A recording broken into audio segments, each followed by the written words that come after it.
Hello and welcome to Learn and Development Channel. Today's video I'm going to show you how to pin visuals from reports in Power BI service.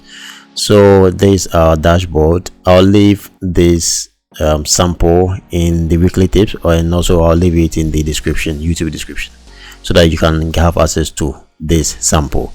So this is our dashboard. If you want to pin any visuals from the dashboard, or if you want to monitor any metric, you hover on the metric or the visuals that you want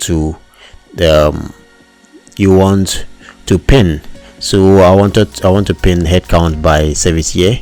So I'll send the mouse pointer on the visual that I want to pin. Then I'll click on, there will be a feature here, then you click on pin visuals. So I'll click on pin visuals, then so I'll pin it to dashboard. So that's my existing dashboard here. To create an extra dashboard using this existing dashboard, then I click on pin.